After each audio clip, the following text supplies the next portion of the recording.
അസ്സലാമു അലൈക്കും വറഹ്മത്തുള്ളാഹി വബറകാതുഹു.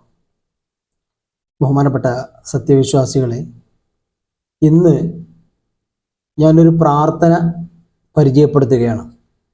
പലർക്കും അറിയാം, എന്നാൽ അറിയാത്ത ആളുകൾ ഈ പ്രാർത്ഥന കൃത്യമായി പഠിച്ചു വെക്കുകയും അത് നിരന്തരം പ്രാവർത്തികമാക്കുകയും ജീവിതത്തിലുടനീളം ആ പ്രാർത്ഥനകൾ എല്ലാ സന്ദർഭങ്ങളിലും, പ്രത്യേകിച്ച് എന്തെങ്കിലും ദുരിതങ്ങൾ നേരിടുമ്പോൾ, പ്രയാസങ്ങൾ നേരിടുമ്പോൾ, ആ സന്ദർഭങ്ങളിൽ പ്രത്യേകമായി ചൊല്ലാൻ നബി സല്ലല്ലാഹു അലൈഹി വസല്ലമ പഠിപ്പിച്ചു തന്നിട്ടുള്ള ഒരു പ്രാർത്ഥനയാണിത്. ഈ പ്രാർത്ഥന നമ്മുടെ ജീവിതത്തിൽ ദുരിതമനുഭവിക്കാത്ത, പ്രയാസം നേരിടാത്ത മനുഷ്യരുണ്ടാകോ എന്ന് ചോദിച്ചാൽ ഇല്ല എന്ന് തന്നെ പറയാം. എന്നാൽ അങ്ങനെയുള്ള ദുരിതങ്ങളോ പ്രയാസങ്ങളോ അത് രോഗം കൊണ്ടാകാം, സാമ്പത്തികമാകാം, ശാരീരികമാകാം, മാനസികമാകാം, ഏത് തരത്തിലുള്ളതായാലും ആ പ്രയാസങ്ങൾ നേരിടുന്ന സന്ദർഭത്തിൽ ഈ പ്രാർത്ഥന നമ്മൾ പതിവായി ചൊല്ലിക്കൊണ്ടിരുന്നാൽ അത്തരം പ്രയാസങ്ങളിൽ നിന്നെല്ലാം മോചനം ലഭിക്കുമെന്ന് നബി സല്ലല്ലാഹു അലൈഹി വസല്ലമ നമുക്ക് പഠിപ്പിച്ചു തന്ന വളരെ മഹത്തായ ഒരു പ്രാർത്ഥനയാണ്.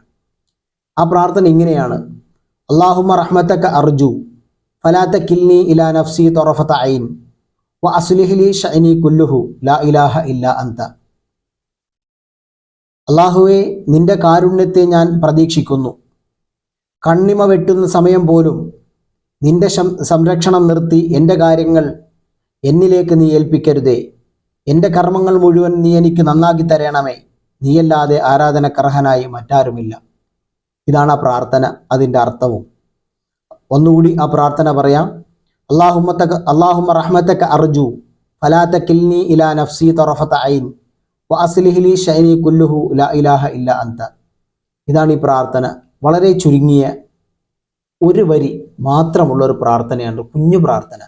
ആ പ്രാർത്ഥന പരമാവധി നമ്മളൊക്കെ പഠിച്ചു വെക്കുകയും അത് നമ്മുടെ ജീവിതത്തിൽ ദുരിതങ്ങൾ അനുഭവിക്കുമ്പോൾ, പ്രയാസങ്ങൾ നേരിടുമ്പോൾ, സാമ്പത്തികമായോ മാനസികമായോ ശാരീരികമായോ ഒക്കെ ഏത് തരത്തിലുള്ള പ്രയാസങ്ങളായാലും ആ സന്ദർഭങ്ങളിലൊക്കെ കൂടുതലായി ഈ പ്രാർത്ഥന നാം ചൊല്ലിക്കൊണ്ടിരുന്നാൽ, പതിവാക്കി ചൊല്ലിക്കൊണ്ടിരുന്നാൽ അത്തരം പ്രയാസങ്ങളിൽ നിന്നെല്ലാം അല്ലാഹു സുബ്ഹാനഹു വ തആല നമുക്ക് മോചനം നൽകും എന്ന് നബി സല്ലല്ലാഹു അലൈഹി വസല്ലമ പഠിപ്പിച്ച പ്രാർത്ഥനയാണ്. വളരെ മഹത്തായ പ്രാർത്ഥനയാണ്.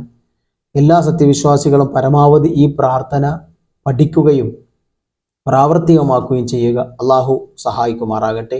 അസ്സലാമു അലൈക്കും വറഹ്മത്തുള്ളാഹി.